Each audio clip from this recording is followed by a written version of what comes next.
Hello guys, నా పేరు సుమంత్. మీరు చూస్తున్నారు Sumanth talks YouTube channel. So ప్రతి సోమవారం, ప్రతి శనివారం, అలాగే మనకి ఎప్పుడు కష్టం వచ్చినా, ఎప్పుడు ఆపదలో ఉన్నా మనం శివుడి దగ్గరికి పోయి శివుడిని తలుచుకొని, ఎక్కడుంటే అక్కడ తలుచుకొని మన కష్టాలను చెప్పుకుంటాం, మన బాధలను చెప్పుకుంటాం. సో ఇలా మనం శివుడిని అంతలా ఆరాధిస్తూ ఉంటాం. కేవలం మానవులే కాదు, రాక్షసులు, దేవతలు, జంతువులు, చాలా కేటగిరీస్, అందరూ ఈ విశ్వంలో ఎంతమంది జాతులు ఉన్నాయో అన్ని జాతులు కూడా శివుడిని దేవుడిలా ఆల్మోస్ట్ గుండెల్లో పెట్టుకుని చూసుకుంటారు.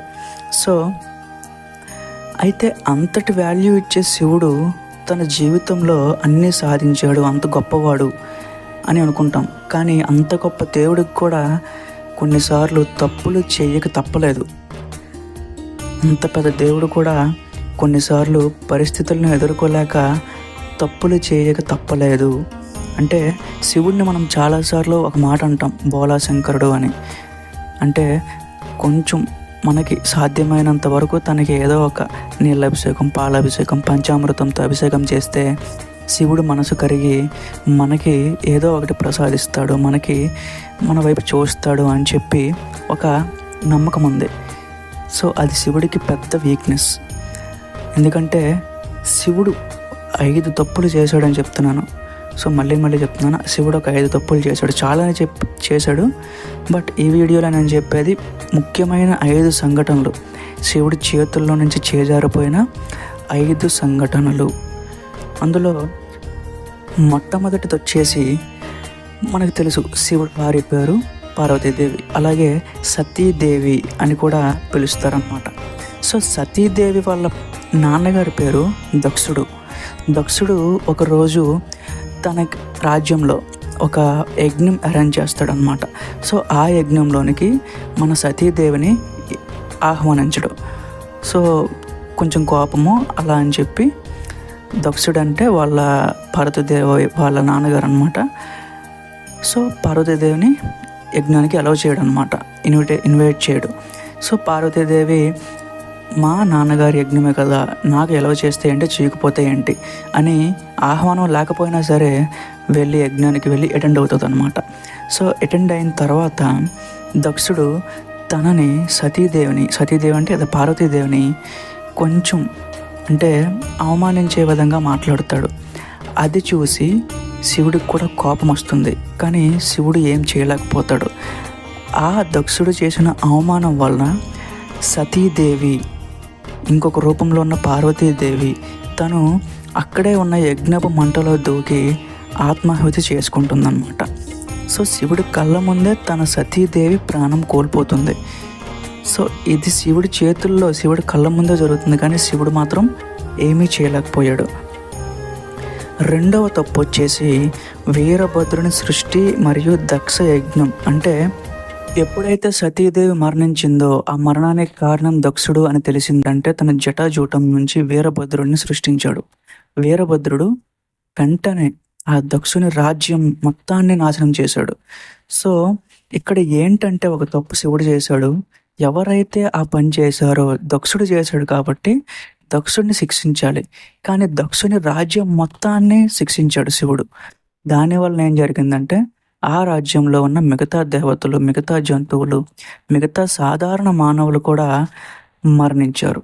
ఇది శివుడి జీవితంలో చేసిన వన్ ఆఫ్ ద మిస్టేక్. మూడవ తప్పు కామదేవుని నాశనం. అంటే ఇప్పుడున్న కలియుగంలో ప్రతి ఒక్కరికి కామక్రోధాలు, అలాగే ప్రేమ, అవన్నీ కూడా హద్దులు మీరి ఉంటున్నాయి. దీనికి కారణం కూడా శివుడే. ఎందుకంటే ఒకానొక రోజు శివుడు తన తపస్సు చేసుకుంటున్న సమయంలో కామదేవుడు శివునికి కామం అనే ఒక ఆలోచనని పెంచడానికి తపస్సుని డిస్టర్బ్ చేస్తాడనమాట. ఒకానొక ఈ ఫీలింగ్ కలిగించాలి అని చెప్పి శివునికి కొంచెం తపస్సుని డిస్టర్బ్ చేస్తాడు. సో దానితో శివుడికి కోపం వస్తుంది. శివుడికి కోపం వచ్చి వెంటనే 3వ కంటితో ఆ కామదేవుని నాశనం చేస్తాడు. సో దాని వలన ఇప్పటికీ ఎప్పుడైతే కామదేవుడు నాశనం అయిపోయాడో అప్పటి నుంచి ఈ రోజు వరకు కూడా కామ క్రోధాలు అనేవి కంట్రోల్లో ఉండడం లేదు. సో కామదేవుని యొక్క ముఖ్య బాధ్యత ఏమిటి అంటే ప్రపంచంలో ఉన్న కామ క్రోధాలని కంట్రోల్లో ఉంచడం. కానీ ఎప్పుడైతే కామదేవుడు నశించిపోయాడో అప్పటి నుంచి కూడా ప్రతి మానవుడు తన యొక్క కామాన్ని, తన యొక్క ప్రేమని హద్దులు మీరి ప్రవర్తిస్తున్నాడు అన్నమాట. మనం ఇప్పుడు చూస్తున్న చాలా వరకు రేప్స్ అవును కానీ ఏమైనా మానభంగాలు చాలా వరకు కూడా స్త్రీల మీద అత్యాచారాలు అవన్నిటికీ కూడా ఒకానొకప్పుడు శివుడు వేసిన బీజమే కారణం. శివుడు చేసిన 4వ తప్పు అంధకాసురునికి వరం ప్రసాదించడం. మనం డమరుకం సినిమా చూసే ఉంటాం. అందులో అంధకాసురుడు అనే ఆర్టిఫిషియల్ క్యారెక్టర్ ఉంటుంది. బట్ నిజ జీవితంలో, నిజ పురాణాల్లో అంధకాసురుడు అనేవాడు నిజమైన రాక్షసుడు. సో శివుడు కూడా తనకి ఒకానొక సమయంలో అంధకాసురుడు ఎక్కువగా భక్తి చూపించడం వలన నువ్వు నాకు సేవ చేయి, నువ్వు నా బాగోగులు చూసుకో అని చెప్పి శివుడు అంధకాసురునికి కొంత వరం ఇచ్చాడనమాట. సో దాన్ని అంధకాసురుడు అడ్వాంటేజ్ తీసుకొని శివుడినే ఎదిరించే స్థాయి వరకు ఎదిగిపోయాడు. సో ఒకానొక సమయంలో శివునికి కూడా తన వలన విపత్తు ఏర్పడింది అంధకాసురుడి వలన. సో శివుడు ఏదైతే వరం ఇచ్చాడో అడగకుండానే, సో అదే వరం వలన అంధకాసురుడు తిరిగి శివుడిని ఎదిరించే స్థాయి వరకు వచ్చేసింది. సో ఇది కూడా శివుడు చేసిన ఒక మిస్టేక్. శివుడు చేసిన 5వ తప్పు చాలామందికి తెలిసింది. చాలామంది కంటే ఆల్మోస్ట్ హిందుత్వంలో పార్టిసిపేట్ అయి ఉన్న ప్రతి ఒక్కరికి కూడా ఈ తప్పు గురించి తెలిసే ఉంటుంది. దీని వలన చాలామంది మరణించారు, చాలా పెద్ద పెద్ద యుద్ధాలు జరిగాయి. ఆల్మోస్ట్ 14 సంవత్సరాల పాటు ఒక జంట చాలా ఇబ్బంది పడింది. సో ఇక్కడ ఏం జరిగిందంటే రావణాసురుడు ఎప్పుడైతే సీతమ్మ మీద మనసు పడ్డాడో, ఎప్పుడైతే అది క్రూరంగా మనసు పడ్డాడో అప్పటి నుంచి శివుడిని పూజించడం మొదలుపెట్టాడు. శివుడు కూడా ఆత్మలింగం అనే ఒకదాన్ని రావణుడికి గిఫ్ట్గా ఇచ్చాడు.